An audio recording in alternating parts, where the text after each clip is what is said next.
बिस्मिल्लाहिर्रहमानिर्रहीम। अस्सलाम वालेकुम। बी एसोसिएट्स में अनस रिजवान शेख आज फिर एक नई वीडियो के साथ आपकी खिदमत में हाजिर है। बेसिकली जो आज हमारा टॉपिक है वो टॉपिक बड़ा इंटरेस्टिंग है और हर क्लाइंट के लिए, ओवरसीज़ या लोकल क्लाइंट, हर जो इन्वेस्टमेंट करना चाहता है उस सब के लिए आज हमारी ये वीडियो सबसे ज़्यादा इम्पोर्टेंट है। जो हमारा आज बेसिक आप लोगों को बताने का मकसद है वो ये है कि बेस्ट टाइम कौन सा है इन्वेस्टमेंट के लिए। ये लोग बहुत ज़्यादा, कुछ लोग बहुत ज़्यादा गलती कर जाते हैं इन्वेस्टमेंट करते हुए कि वो टाइम देखते नहीं हैं। वो अपने इन्वेस्टमेंट जब हो करनी होती है उस टाइम नहीं करते, वैसे कर जाते हैं और उसके बाद वो काफ़ी ज़्यादा लॉस उठाते हैं। तो सबसे पहले अगर हम बात करें, जो टाइम है सबसे ज़्यादा इम्पोर्टेंट वो है आपका जब मार्केट स्लो होती है, जब रेट्स नीचे आए होते हैं। वो एंड यूज़र जिसने अपना घर बनाना है या जिसने लॉन्ग टर्म इन्वेस्टमेंट करनी है वो उसके लिए सबसे ज़्यादा बेहतर टाइम है।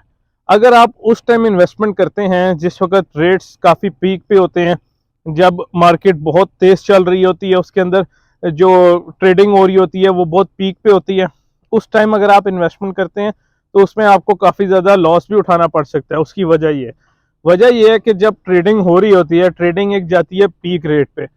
फॉर एग्जांपल अगर हम बात करें गुलबर्ग से, अगर मैं आपको एक एग्जांपल दूं, जो ओन चल रहा होता है, जब मार्केट सही तेज़ हो जाती है, जब ट्रेडिंग काफ़ी ज़्यादा होती है, ओन पहुंच जाता है 20 लाख 25 लाख पे।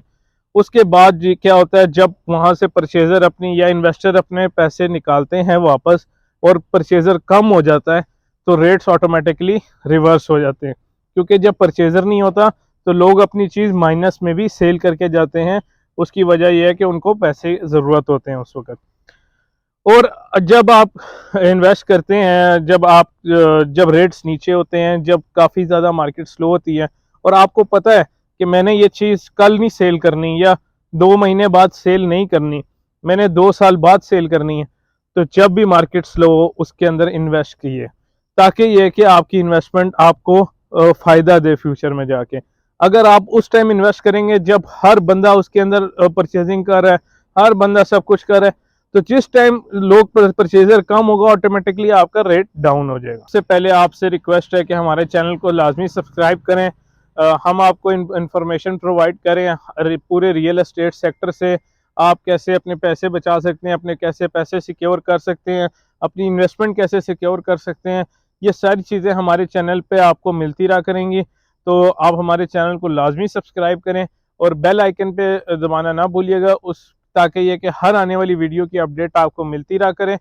हमारी वीडियो लाइक किया करें ताकि हमारे अंदर में मोटिवेशन आए कि हमारे व्यूअर्स हमारी वीडियोस को पसंद करें और हम इस तरह की और मज़ीद वीडियोस बना के आप लोगों को तक प्रोवाइड करें और आपको घर बैठे हर इंफॉर्मेशन मिलती रहा करे जो कि रियल एस्टेट से मुंसलिक है। हम हमेशा अपने क्लाइंट्स को यही कहते हैं कि आप उस टाइम इन्वेस्ट करें जब चीज़ एक बुकिंग नहीं आती है, कोई प्रोजेक्ट नया स्टार्ट होता है।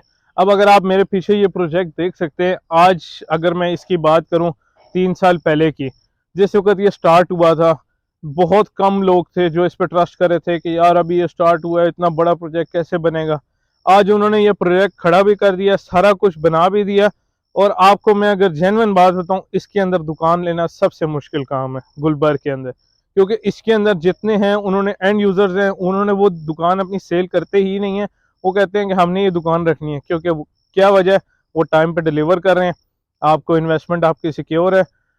अब आप लोगों को मैं एक चीज़ बताऊंगा जो कि सबसे इम्पोर्टेंट है, वो ये है कि जब भी आपने इन्वेस्ट करना हो आप उस टाइम में इन्वेस्ट करें जिस वक्त मार्केट स्लो है। अगर आपने चीज़ रखनी है, अगर आपने ट्रेडिंग करनी है, तो कभी भी इन्वेस्ट ना करें जब मार्केट स्लो है।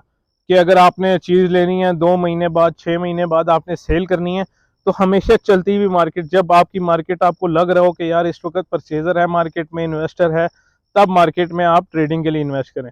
अगर हम आज के टाइम की बात करें, जो कि इकोनॉमी की सिचुएशन है, करंट टैक्सेस की सिचुएशन है, इसके अंदर अगर आप ट्रेडिंग के लिए कोई चीज़ लेते हैं तो कभी मैं आपको रिकमेंड नहीं करूंगा कि 2 महीने बाद 6 महीने बाद आप चीज़ सेल कर दें और उसमें आपको फ़ायदा होगा। और आप हमेशा उस टाइम इन्वेस्ट करें अगर आपने ट्रेडिंग करनी है जब मार्केट ठीक से चल रही हो। और अगर आपने चीज़ रखनी है, मतलब फॉर एग्जांपल आपने एक प्लॉट लिया है और आप वो कहते हैं कि मैं अपने फ्यूचर इन्वेस्टमेंट है या मैं अपने पैसे इकट्ठे करना चाह रहा हूँ, या अगर आपके पास बैंक बैलेंस है और आप चाहते हैं कि ये इन्वेस्ट हो जाए कहीं, तो हमेशा उस टाइम इन्वेस्ट करें जब मार्केट की सिचुएशन लो हो। अब अगर आपने आज अगर आप इस सिचुएशन में भी इन्वेस्ट करते हैं, 2 साल बाद 3 साल बाद वही चीज़ आपको अच्छा खासा प्रॉफिट देगी। उसकी वजह यह है क्योंकि आजकल आपको इकोनॉमी की सिचुएशन पता है, उसकी वजह से, टैक्सेस की वजह से, इन्फ्लेशन की वजह से इस वक्त जो रियल एस्टेट सेक्टर है वो पूरा डिस्टर्ब हो चुका है, और उसकी वजह से रेट्स काफ़ी डाउन है मार्केट के। अगर आप इन्वेस्ट करते हैं इस टाइम पे और आप चाहते हैं कि मैं 2-3 साल इस चीज़ को रखूं, तो ये बेस्ट टाइम है इन्वेस्टमेंट का। इसके अंदर अगर आप इन्वेस्ट करते हैं तो आपको 2-3 साल बाद अच्छा प्रॉफिट हो सकता है। और अगर आप चाहते हैं कि हम ट्रेडिंग करें, तो ट्रेडिंग के लिए ये बिल्कुल टाइम नहीं है। इसमें अगर आप ट्रेडिंग करते हैं तो आपको लॉस के ज़्यादा चांसेस हैं। उसकी वजह ये है कि अभी जो मार्केट की सिचुएशन है, किसी को नहीं पता कि ये इलेक्शंस के बाद ठीक हो जाएगी या बाद में कोई जंप आएगा। तो इस वजह अगर आप ट्रेडिंग की तरफ जाते हैं तो ट्रेडिंग में आप लॉस भी उठा सकते हैं। हो सकता है मार्केट की सिचुएशन अगले महीने ठीक हो जाए, आपको प्रॉफिट भी हो जाए। इस वक्त रिस्क लेवल 50-50 है। और अगर आप लॉन्ग टर्म इन्वेस्टमेंट की तरफ जाते हैं तो सबसे बेस्ट टाइम है इन्वेस्टमेंट का। अगर आप इन्वेस्टमेंट करते हैं तो आपको फ्यूचर में काफ़ी अच्छा प्रॉफिट हो सकता है। अब हम बात करते हैं टैक्सेस की, जो कि इस वक्त इम्प्लीमेंट हुए हैं।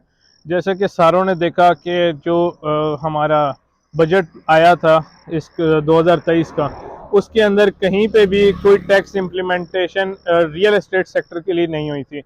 उसके बाद हम लोगों को पता लगा जुलाई से पहले कि हम लोगों के ऊपर टैक्स, रियल एस्टेट सेक्टर के ऊपर अच्छा खासा इन्होंने टैक्स इंप्लीमेंट कर दिया। टैक्सेस की अगर डिफरेंस की बात करें तो जो लास्ट टैक्स थे वो 2% थे फाइलर के लिए और 7% थे नॉन फाइलर के लिए।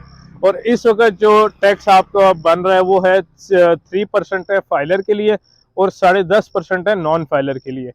तो एक आपको मशवरा है कि जब भी आप प्रॉपर्टी परचेज करें, आप कोशिश करें फाइलर हो जाएं, ताकि ये कि आप एक्स्ट्रा टैक्स से भी बचें। क्योंकि अक्सर लोगों को ये चीज़ नहीं पता होती, वो ट्रांसफ़र के लिए आते हैं, उनके ऊपर टैक्स लग जाता है काफ़ी ज़्यादा। तो वो टैक्सेस की जो अमाउंट है वो भी आप बचा सकते हैं। सिर्फ क्या आपको करना पड़ेगा, आपको फाइलर होना पड़ेगा। फाइलर होके आप तकरीबन 7.5% टैक्स बचा सकते हैं अपना। और इस वक्त टैक्सेस की सिचुएशन की वजह से मार्केट की सिचुएशन भी काफ़ी डाउन है। जब भी आप प्रॉपर्टी परचेज करें, आप फाइलर हो जाएं और अपने ये पैसे भी बचाएं।